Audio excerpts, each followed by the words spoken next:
12वां शतक, छठा उद्देश्य शुरू करेंगे। इसमें राहु की गति बताई गई है। राहु की गति कितनी महत्व की है, कितनी इम्पोर्टेंट है, उसको हम जानेंगे। पूरे राहु के मामले में सब बताया गया है, वो हम शुरू करेंगे। राहु के 2 प्रकार और उसका कार्य, सूर्य चंद्र, चंद्र के साथ सूर्य के साथ राहु कैसे आवरण करता है, उसका क्या क्या कार्य है, ये सब हम जानेंगे। आओ, 12वां शतक, उद्देश्य 6, राहु। राहु के द्वारा चंद्र का आवरण, आवृत होना। राजगुरु नगर में परमात्मा आए हैं। गौतम स्वामी ने सवाल किया है। अनेक मनुष्य कह रहे हैं कि राहु चंद्र को ग्रसित करता है, राहु चंद्र का ग्रसित करता है। ये कथन कैसे कहा गया है? लोग ऐसा कह रहे हैं, आप बताइए प्रभु। परमात्मा कह रहे हैं कि गौतम, अनेक मनुष्यों अगर कह रहे हैं कि राहु चंद्र को ग्रसित करता है तो ये गलत है। बराबर आपको ये कहानी पता होगा। नॉर्मली कहानी है ये कि राहु चंद्र को ग्रसित करता है, चंद्र को धीरे धीरे ख़त्म करता है और वापस उसको धीरे धीरे छोड़ देता है। भगवान कह रहे हैं वो ग्रसित नहीं कर रहा है, वो सिर्फ उसको आवृत करता है। क्या करता है? आवृत करता है, उसको ढकता है। अब देखो भगवान कैसे ये समझाते हैं। परमात्मा कह रहे कि मैं इस प्रकार से कह रहा हूँ या प्ररूपणा कर रहा हूँ। राहु एक देव है, ऐसे महर्धिक देव है और महासुखी देव है, महासंपन्न देव है। उत्तम वस्त्र, उत्तम माला, उत्तम सुगंध, उत्तम आभूषण को धारण करने वाले राहु देव है। उनके 9 नाम, अलग अलग 9 नाम बताए गए हैं। पहला है श्रृंगाटक, दूसरा है जटिलक, तीसरा है क्षत्रक, चौथा है खर, 5वां है दरदूर, 6ठा है मकर, 7वां है मत्स्य, 8वां है कच्छप और 9वां है कृष्ण सर्प। ये 9 प्रकार के राहु के यहाँ नाम दिए गए हैं।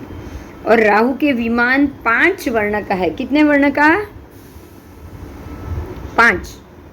आपको 3 तो याद रखना है, लाल, पीलो और वादड़ी, तीनों मूल रंग कहा जाता है। बराबर। और काला और सफ़ेद, ये भी मूल रंग।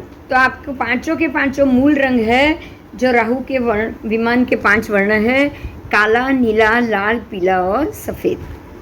उसमें जो राहु का जो काला विमान है, देखिए 5 विमान अलग अलग कलर के, उसमें से जो काला विमान है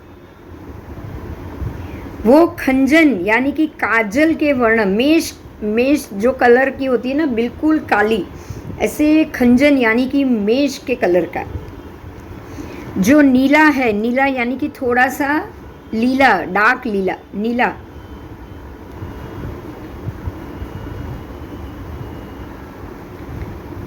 वो कच्चे तुमड़े की वर्ण का होता है, कच्चा तुमड़ा। और जो लाल रंग का है वो मजीठ, आपको मजीठ पता होगा, उसका कलर बिल्कुल लाल चटक होता है। और जो पीला है वो हल्दी के समान, हल्दी की गांठ होती है ना, ऐसा। और जो सफ़ेद है वो भस्म राशि, राख के ढगले के समान वर्ण वाला होता है। जब भी गमनागमन होता है चंद्र का, सूर्य का, राहु का, सबका, गमनागमन करते समय, विकुर्वणा करते हुए, काम क्रीड़ा करते हुए राहुदेव विकुर्वणा करते हैं, काम क्रीड़ा करते हैं। ऐसे करते करते ये राहुदेव पूर्व में रहे हुए चंद्र के प्रकाश को ढकते जाते हैं। पूर्व में, अगर पूर्व से चंद्र का प्रकाश ढकेंगे तो धीरे धीरे पश्चिम की तरह वो जाएंगे, पूर्व से ढकते जाएंगे और पश्चिम में पूरा ढक देंगे। बराबर बोलो। हाँ, देखिए ये राहु का विमान है ब्लू कलर का और ये चंद्र है। तो ऐसे ही पूर्व से ये आएगा, धीरे धीरे धीरे धीरे धीरे धीरे ढक रहा है। आपको दिख रहा है? देखो अब बिल्कुल दिख रहा है, नीला रंग का। तो नीला रंग का हो गया, तो वो चंद्र बिल्कुल नीला हो गया ना। देखो बाहर निकलो, बाहर निकलो, बाहर निकलो, बाहर निकलो, तो धीरे धीरे खुला ना, ये पूनम हो गई। पर यहाँ काले रंग का ढक रहा है, ऐसा देखो, ये ढक रहा है, ढक रहा है। अब दिखेगा अमावस को, बताओ। और वापस ये खुल गया। ऐसे ऊपर से भी ढकता है, कभी नीचे से भी ढकता है, बराबर।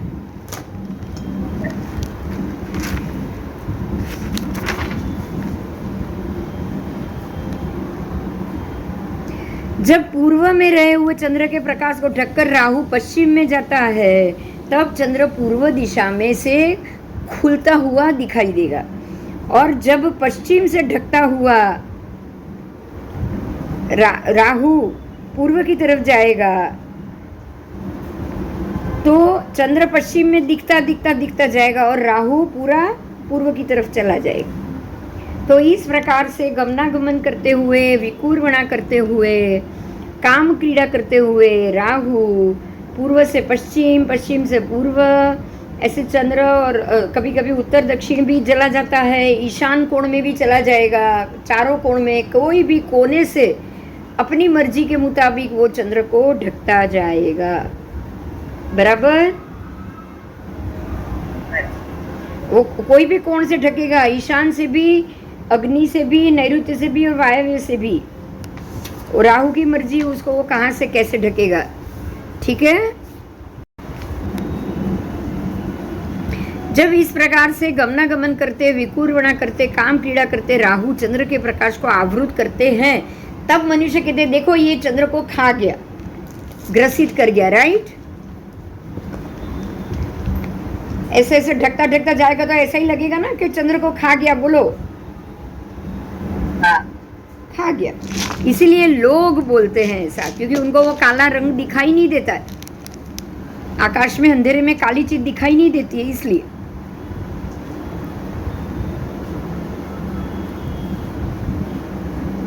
जब राहु चंद्र के प्रकाश को आवृत करते हुए उसके निकट से पसार होते हैं, तब लोग ये कहते हैं कि चंद्र ने राहु की कुक्षी का भेदन किया, बराबर।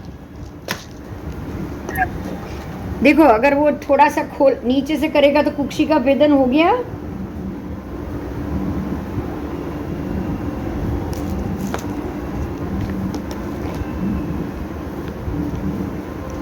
और अगर वो पूरा उसको ग्रसित करने के बाद धीरे धीरे खोलेगा, तो लोग बोलते हैं राहु ने चंद्र का वमन किया, मतलब अब उसको वो मुंह से बाहर निकाल रहा है, बराबर।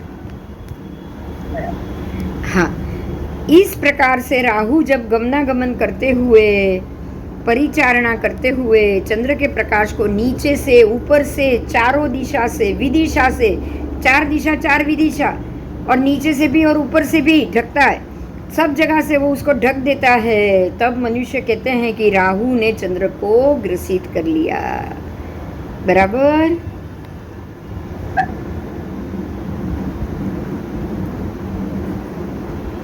आओ, अब परमात्मा कह रहे हैं कि राहु, चंद्र और राहु की गति कैसे होती है, ऐसे भगवान बता रहे हैं, उसको भी हम जानेंगे।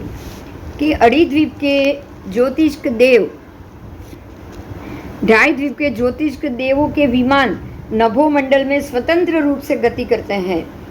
जो भी ज्योतिष देव है, सूर्य चंद्र ग्रह नक्षत्र तारा, सबके विमान स्वतंत्र रूप से गति करते हैं। उसमें तथा प्रकार के योग से, तथा प्रकार मतलब घूमते घूमते, जब चंद्र का विमान ऊपर है, राहु का विमान बराबर उससे 4 अंगुल नीचे ही है, ज्यादा नहीं, 4 ही अंगुल नीचे है, इसलिए आपको दिखाई नहीं देता है, बराबर।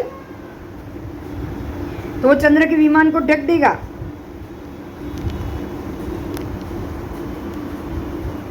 जब कुछ ऐसे खास योग होता है, बराबर उसके नीचे से वो निकलता है, तब चंद्र विमान को राहु का विमान ढक देता है। चंद्र विमान ऊपर, राहु विमान नीचे, इसीलिए वो ढक जाता है। बाकी के सारे ग्रह तो ऊपर है, मात्र राहु नीचे है, बराबर। राहु विमान नीचे है और काला है, दोनों विमान गतिशील है, लेकिन दोनों की गति में फर्क है। एक किसी की गति फास्ट होगी तो दूसरा तब स्लो हो जाएगा। इसीलिए राहु, चंद्र की गति ही अलग है, राहु की तो नियत गति है, इसीलिए राहु के विमान से, उसकी गति से चंद्र का विमान क्रमशः आच्छादित होता है एक के बाद एक दिनों में, और फिर से वो क्रमशः विविध अवस्थाओं को प्राप्त होके वापस खुलता जाता है। इसीलिए लोक में स्थूल दृष्टि से उसको भिन्न भिन्न नाम से जाना गया है। पहला है कौन से नाम, तो चंद्र ग्रहण, जिस दिन वो पूर्णिमा और अमावस्या के दिन पूरा ढक गया, पूर्णिमा के दिन ढकना, अब पूर्णिमा के दिन तो वो पूरा दिखना चाहिए, लेकिन उसी दिन कुछ समय के लिए पूरा ढक गया तो उसको बोला जाता है चंद्र ग्रहण। बराबर बराबर। तो अब आप ये सोचिए कि तब वो जो पर्व, जो रोज तिथि बनाता है, वो उसने तो नहीं ढका है ना, वो तो दूर बैठा होगा ना। रोज जो तिथि बना रहा है, एकम बीज तीज, ऐसे रोज ये तिथि बना रहा है, देखिए ये एकम, फिर ये बीज, फिर ये तीज, रोज बना रहा है ना। अब उसने पूर्णिमा कर दी तो पूर्णिमा का दिन ग्रहण ये तो विमान नहीं कर रहा है, बराबर, कोई और कर रहा है, राइट, क्योंकि पूर्णिमा के दिन तो ये अलग खड़ा हुआ है। अब ये अलग होने के बावजूद इसका ग्रहण हुआ कुछ समय के लिए, तो ये किसी और ने किया कि नहीं, बोलो। हाँ, कुछ घंटे के लिए ही हुआ है, कुछ घंटे के लिए। हाँ, ये राहु का दूसरा विमान, उसके 5 विमान बोले गए हैं ना। हाँ, तो ये पर्व राहु है। देखिए ये जो रोज चलता है और ग्रहण तिथि बनाता है ना, वो है नित्य राहु। ये नित्य राहु जो तिथि बनाएगा, लेकिन नित्य राहु तिथि के पूनम, नित्य राहु ने पूनम के दिन पूरा चंद्र को खोल दिया, लेकिन वो खोले हुए चंद्र को भी पर्व राहु ने पूनम के दिन उसको वापस ग्रसित कर लिया कुछ घंटे के लिए, राइट। એનો કલર લાલ પણ હોય, પીળો પણ હોય અને બ્લુ પણ હોય, પણ આનો કલર તો કાળો જ છે, સમજાયું? हाँ, आनो काळो જ છે, પણ આનો तो એટલે कभी कभी ब्लू मून भी दिखता है पूनम के दिन ग्रहण में, और कभी कभी रेड मून भी दिखता है, बराबर बराबर।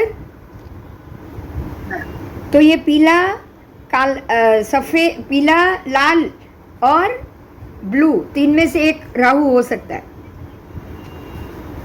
ठीक है। आओ,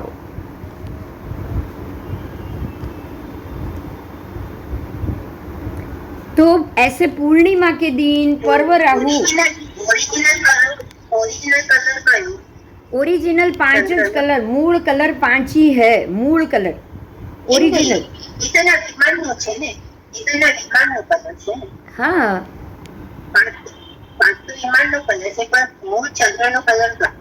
चंद्र तो આખું ચાંદીનો જ બનેલો છે ને, રજતનો, સફેદ છે, ચંદ્રનો કલર જ સફેદ છે।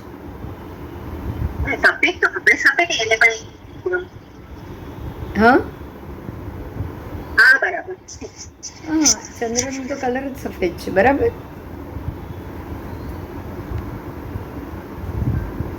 तो इस प्रकार से राहु का विमान जब चंद्र को आच्छादित करेगा पर्व राहु का, तब होगा चंद्र ग्रहण, बराबर।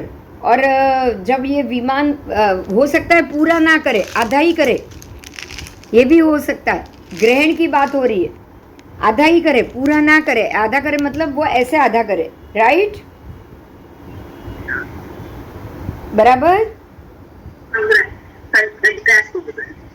हाँ,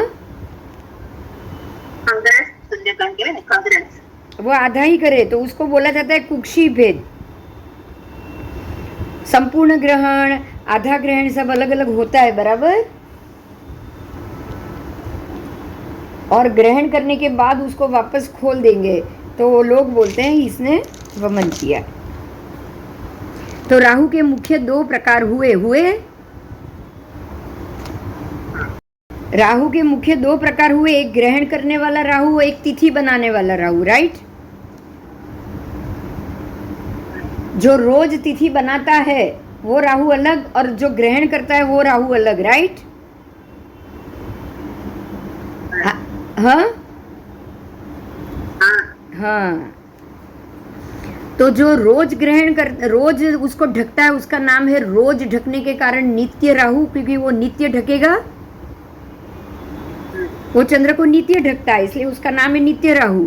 और जो ग्रहण करता है वो पर्व के दिन करता है, पूर्णम के दिन और अमास के दिन करता है, बराबर? इसलिए उसका नाम है पर्व राहु।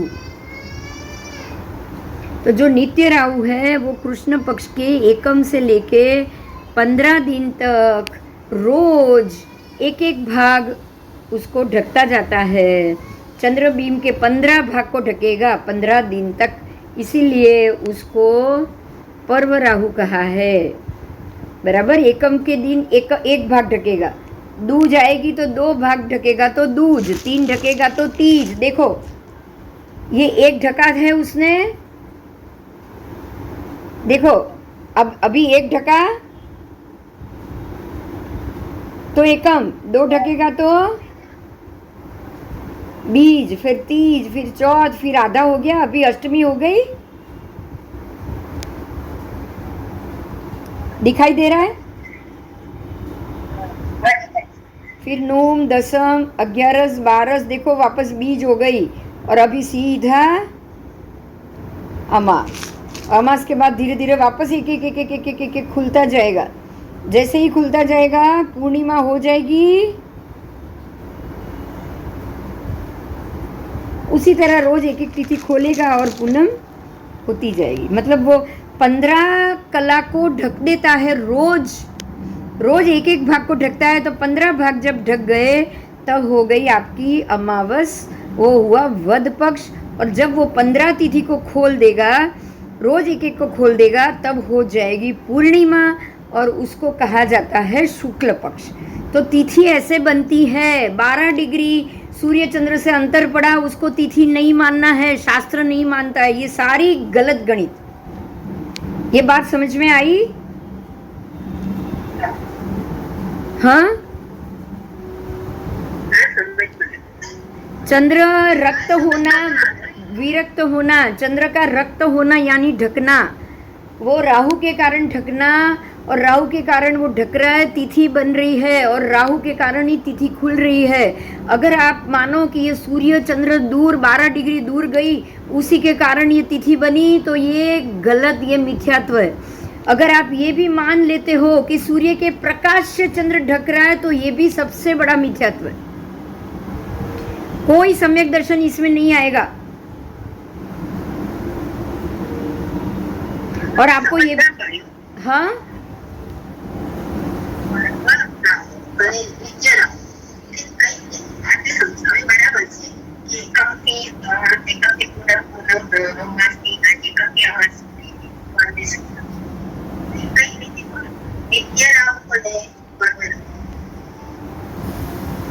आपको ये समझना है सबसे पहले तो कि तिथि राहु के कारण हो रही है, 15 दिन में 15 भाग ढक जाएंगे, मतलब कि एक तिथि कभी भी 2 दिन तक नहीं चलती है, ये एकदम क्लियर बात है। पहले दिन पहला भाग ढका तो दूसरे दिन दूसरा ढकेगा ही ढकेगा। आप ऐसा सोच लेते हो कि 2 दिन 12, आज भी 12, कल भी 12, तो 2 दिन 48 घंटे तक 12 आप चला दोगे, और उसके बाद 13 करोगे, 14 करोगे, आप समझ लीजिएगा कि 2 दिन 12 कभी नहीं होती है। तो जब दूसरी 12 आपने 2 दिन 12 की ना, उसी दिन 13-14 शुरू हो गया। मतलब अब जब तक आपने एक तिथि बढ़ा दी, जब तक वो घटाओगे नहीं, तब तक की सारी तिथि आप गलत कर रहे हो। बोलो, कर रहे हो कि नहीं, ये बताओ पहले। नहीं, મને તારો અવાજ ક્લિયર નથી આવતો, થોડું ધીરે બોલ, નહીં તો નજીક આવીને બોલ. તું શું બોલે છે કંઈ નથી સંભળાઈ રહ્યું. हाँ बोल, धीरे धीरे बोल. हाँ, पर्व राहु 6 महीने बाद जब ग्रहण होगा तब भी आएगा, उससे पहले नहीं आएगा. वो ग्रहण में ही आएगा, ग्रहण करने के लिए ही पर्व राहु आएगा. अभी जघन्य ग्रहण 6 महीने में हो रहा है, तो वो 6 महीने में आता है. उत्कृष्ट ग्रहण 48 वर्ष में एक बार होता था, तो वो 48 वर्ष में एक बार आता था, बराबर। पर्व राहु रोज क्लियर થયું? हाँ हाँ हाँ, पर्व राहु रोज नहीं आता है, मतलब ग्रहण भी हो रहा है राहु के कारण, तिथि भी बन रही है राहु के कारण, और तिथि में कभी भी दो तिथि एक साथ 2 दिन तक एक तिथि नहीं चलती है, 2 दिन तक राहु खड़ा नहीं रहा है आकाश में। आज अगर उसने 13वां भाग ढका है तो कल 14वां ढक ही देगा, और हम लोग 2 दिन तेरस करेंगे तो चलेगा नहीं। समझ में आ रहा है ये बात? ये एकदम क्लियर है। अगर आपने वृद्धि तिथि का पंचांग ले लिया, आप एक भी तिथि सही नहीं कर रहे हो। तिथि सही कैसे हो सकती है जब आप चंद्र की कला के साथ नहीं चल रहे हो? आपकी तिथि सही हो ही नहीं सकती, बराबर बराबर। हाँ, और यहाँ पे ये पाठ है उसको भी सुनिए। मैं आज ये पाठ राहु के जो आपके जो ग्रहण का पाठ है उसको मैं बोल रही हूँ, उसको भी सुनिए। तत्थणम जे से पव राहु से जहन्नेनम क्षणहम मासाणम, जगन्य से 6 मास में ग्रहण होगा पर्व राहु से, और उक्कोसेणम 42 मासाणम, उत्कृष्ट रूप में 42 मास में चंद्र ग्रहण होगा। चंद्र ग्रहण उत्कृष्ट से 42 महीने में हो ही जाता है। और 48 संवत्सराणम, 48 वर्ष में सूर्य ग्रहण 48 वर्ष में एक बार होगा। ये पाठ है तो है, आगम पाठ है और उसको हमको मानना ही मानना है बस। 48 संवत्सराणम सूरस लेसम आवरेमाणे चिट्ठई, सूर्य की लेशिया को 48 वर्ष में एक बार उत्कृष्ट रूप से आवृत करता है, बराबर। ये हुआ शास्त्र पाठ, और ये शास्त्र पाठ से ही हमारा पंचांग जाना चाहिए।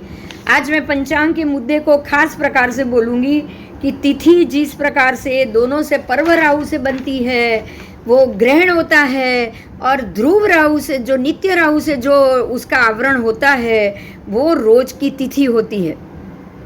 ठीक है, ठीक है। इसीलिए हमको यही समझना है कि पंचांग हमारे राहु के और चंद्र की गति से होते हुए, राहु से रोज एक पक्ष में 15 आवरण से ही पंचांग होगा। एक पक्ष में मात्र 15 आवरण होगा और दूसरे वध पक्ष में भी मात्र 15 तिथि पड़ेगी। सूद में 15 तिथि, वध में 15 तिथि। और हमारा चंद्रमास जो चंद्र पूरा खुल जाता है, ढक जाता है, वो 29, 32 या 62, मतलब कि लगभग सरेराश 29.5 महीने में चंद्रमास खत्म हो जाता है। 29.5 महीने में वो खत्म हो जाएगा। दूसरा 29.5 वो नियत है, चंद्र का ढकना खुलना नियत है। आपकी पूनम अमास 13.5 दिन में भी हो सकती है, उससे आपको चंद्रमास से कोई लेना देना नहीं, कोई लेना देना नहीं है, इतना आपको समझना है, बराबर। आज के आपके पंचांग में 13.5 दिन में ही खत्म हो जाएगी आपकी 15 तिथि, जो वास्तविक रूप में कभी होती ही नहीं है। वास्तविक रूप में ये पॉसिबल ही नहीं है। और कभी 16 दिन तक आपका पंचांग चलता है, 15 दिन और कम से कम 15 दिन के ऊपर आपके 20 घंटे और ये भी वास्तविक रूप से कभी नहीं चलता है। आज का साइंस का गणित आपको ये सब चीज देगा, और हमको ये साइंस के गणित से नहीं जाना है, हमको सिर्फ परमात्मा की बात से ही जाना है। आज का ये एपिसोड आपको नॉर्मल पंचांग गणित और आगम पंचांग गणित के लिए सबसे इंपॉर्टेंट होगा, राइट, बराबर। परमात्मा ने दोनों पक्ष बराबर बताए, 442 मुहूर्त और उसके ऊपर कुछ समय, ऐसे ही दूसरा पक्ष भी 442 मुहूर्त और उसके ऊपर का समय, बराबर। जबकि आज का साइंस क्या बता रहा है कि 13.5 दिन का भी पक्ष होता है, 15.5 घंटे का भी दिन का भी पक्ष होता है। 13.15 से 13.5 के बीच में एक पक्ष और 15.5 से 15:45 के बीच में एक पक्ष। ये बिल्कुल पॉसिबल नहीं है। वो आप 12 डिग्री का डिस्टेंस देखते हो, कभी स्पीड से चंद्र जाता है, कभी स्लो चंद्र जाता है, और उससे आप डिस्टेंस देखकर तिथि बनाओगे तो ये तो मुद्दा ही नहीं है पंचांग का। ये कंप्लीट सरासर गलत है, ये मिथ्यात्व है। सूर्य के 2 ही पक्ष है, दोनों सम है। 442 मुहूर्त का चंद्र का 2 ही पक्ष है, शुक्ल पक्ष 442 मुहूर्त, कृष्ण पक्ष भी 442 मुहूर्त, बराबर।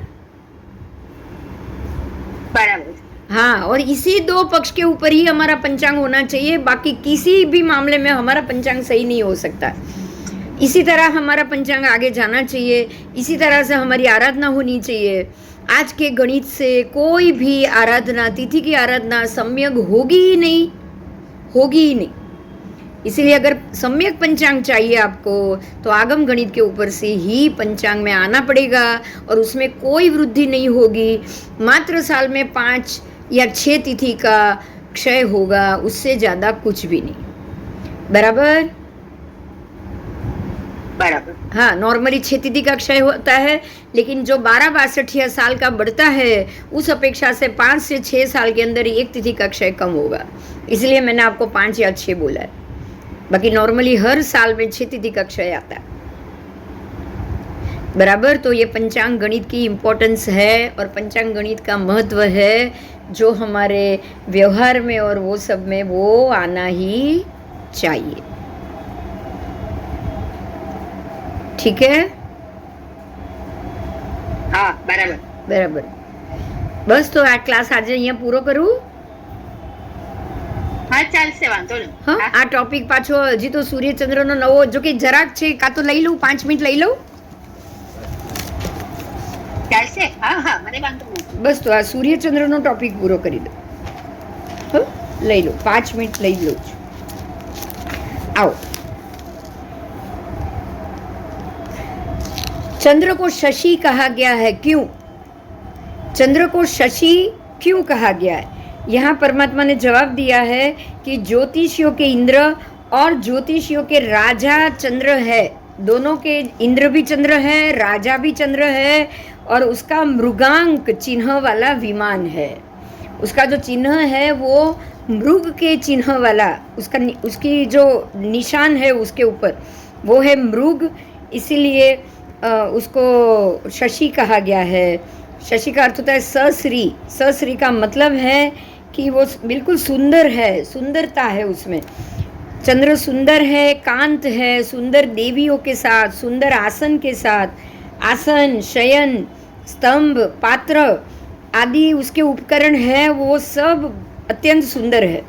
ज्योतिषियों के इंद्र, ज्योतिषियों का राजा चंद्र भी स्वयं भी बहुत सौम्य, कांत, सुभग और प्रिय दर्शनीय तथा स्वरूप है, मतलब बहुत ही सुंदर है, इसलिए उसको शशि कहा गया है।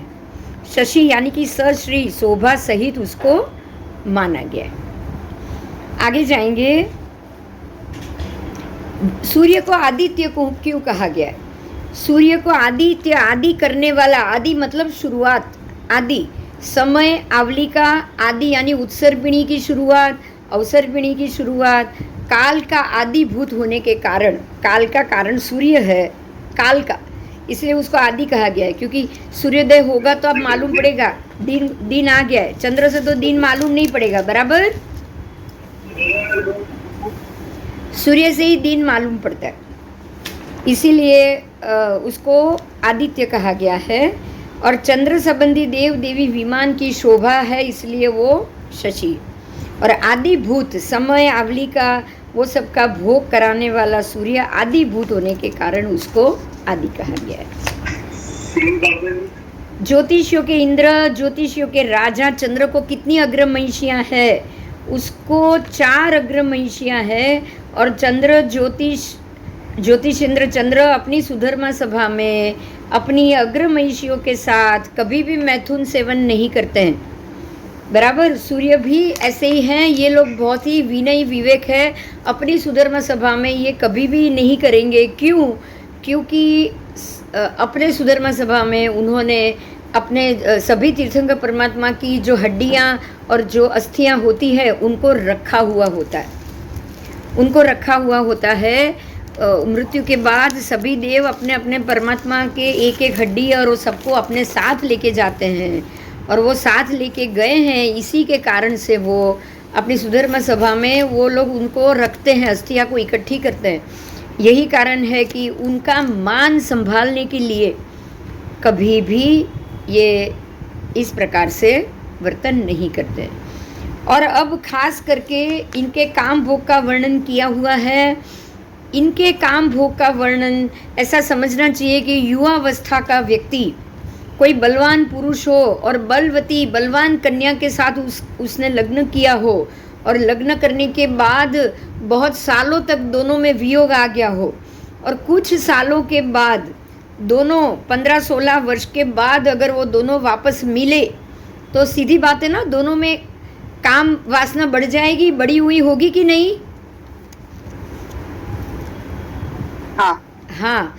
तो जब वो 16 साल बाद वापस आएंगे तो अब ये दोनों युवा है, दोनों बलवान है, दोनों की काम वासना 15 साल से अटकी हुई है, तो प्रगाढ़ हो गई होगी।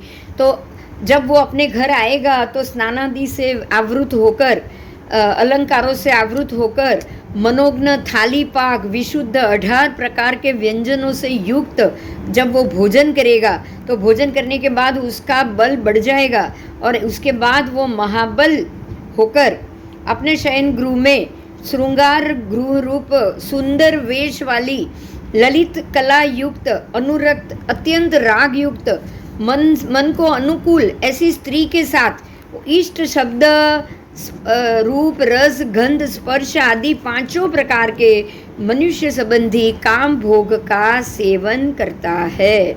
और ऐसे समय में हे गौतम, वेदोपशमन यानी कि जो विकार की शांति हो, ऐसे समय में वो पुरुष कैसा सुख का अनुभव करेगा? तो परमात्मा कह रहे गौतम स्वामी कह रहे कि हे भगवान, वो पुरुष उस समय में उदार सुख का अनुभव करेगा। मतलब वो जिस प्रकार से सुख का अनुभव करेगा, वो सुख, जैसा सुख वो प्राप्त करेगा, हे गौतम, वो पुरुष काम भोग की अपेक्षा से वाण व्यंतर देवों के काम भोग, उस पुरुष के काम भोग की अपेक्षा से वाण व्यंतर देवों के काम भोग अनंत गुण होते हैं। कितने? परमात्मा कह रहे हैं, ध्यान से सुनिए, वो व्यक्ति, वो युवा पुरुष और युवा स्त्री ने जो काम भोगा है उसके अनंत गुण वाण व्यंतर देवों के काम भोग होते हैं। और वाण व्यंतर देवों के काम भोग से अनंत गुण असुरेंद्र के अलावा बाकी के सारे भवनपति देवों के होते हैं, अनंत गुण होते हैं। और शेष भवनपति देवों के काम भोगों से अनंत गुण असुर कुमार के काम भोग होते हैं, और असुर कुमार देवों के काम भोग से अनंत गुण ज्योतिष्क देवों के होते हैं। ज्योतिष्क देवों में ग्रह नक्षत्र तारा के काम भोग से अनंत गुण विशिष्ट, उससे भी अनंत गुण विशिष्ट सूर्य और चंद्र के काम भोग होते हैं। बराबर। तो इस प्रकार से ज्योतिष के इंद्र, ज्योतिषियों के राजा चंद्र और सूर्य के काम भोग उत्कृष्ट प्रकार के हुए कि नहीं? हाँ, हुए। तो इस प्रकार से वो अपने अपनी रुद्धि और काम भोग का भोग करते हुए वो विचरते रहते। मतलब ये हुआ, अब आपको ये समझ में आ गया होगा कि मनुष्य के काम भोग से अनंत अनंत अनंत गुण देवों के काम भोग होते हैं। ये क्लियर हुआ? हाँ, ये बहुत इम्पोर्टेंट है। आप सोचो कि देवों में भोग की वासना की मात्रा क्यों अधिक होते? एक तो उनके शरीर के कारण वो तृप्ति तो हो ही नहीं पाएगी, और वैक्रिय शरीर है, बराबर। तो कल्पना में बहुत होता है उनका भोग, होता है कि नहीं? उनका भोग कल्पना में बहुत होता है। मनुष्य लोग के मनुष्य जो उत्तम काम भोग को भोगते हैं उससे आगे आगे आगे वाणव्यंतर के अधिक, नव निकाय के देवों के अधिक, असुर कुमार के उससे अधिक, ग्रह नक्षत्र तारा के उससे अधिक, क्रमशः अनंत गुण विशिष्ट काम भोग चंद्र और सूर्य के अनंत गुण उससे भी अधिक। तो इस प्रकार से आपको ये समझ में आ गया होगा कि काम भोग के सुख को यहाँ उदार सुख कहा गया है, क्योंकि वास्तव में सांसारिक सामान्य जन की अपेक्षा से ये उदार है, क्योंकि औदारिक शरीर के साथ है, राइट। औदारिक शरीर को ही उदार कहा गया है ना, परंतु वैक्रिय शरीर में ये काम भोग का सुख सुख नहीं होता है, मात्र सुखाभास होता है, सुख का आभास, आभास। बस। तो ये इसीलिए ये मोहनीय कर्म उदय, इससे मोहनीय ज्यादा होगा बोलो। देवताओं के भव में वासना की अतृप्ति होने के कारण उनको मोहनीय कर्म का कर्मबंध ज्यादा होगा। समझ में આવ્યું? हाँ, मोहनीय कर्म का उदयजन्य सुख होता है ये, इसलिए ये अन्य अनंत अशुभ कर्म को बढ़ाने वाला है। ये इससे अनंत अशुभ कर्म ज्यादा बढ़ते हैं, फिर वो मनुष्य हो या देव हो। बराबर बराबर। अतृप्ति रहने से तो ये ज्यादा ही बढ़ेगा ना, कम होने वाला ही नहीं है। आप अतृप्त ही रहोगे और इच्छा करते जाओगे तो बढ़ेगा कि नहीं? बोलो। बढ़ेगा बढ़ेगा बढ़ेगा, पूरा तो होगा ही नहीं। हम खाए नहीं और खाली सोचे जाए कि ये शीरा है, ये लापसी है, आज ये पूरन पोली है, और आप खाओ कुछ नहीं, बोलो, तो खाने की वासना बढ़ती है कि नहीं? ऐसे ही भोग की बात, ऐसे ही देवों की भोग की बात। सुंदरता का आप खाली वर्णन करते जाओ, सामने देख के बैठे रहो, उससे आपके मन को तृप्ति नहीं होगी। बराबर? हाँ, चलो आज का क्लास यहाँ संपन्न करेंगे। अगले क्लास में अगला शतक आएगा, आज एक शतक पूरा हुआ, ठीक है? कल वापस दोपहर को। चलो, जय जिनेंद्र।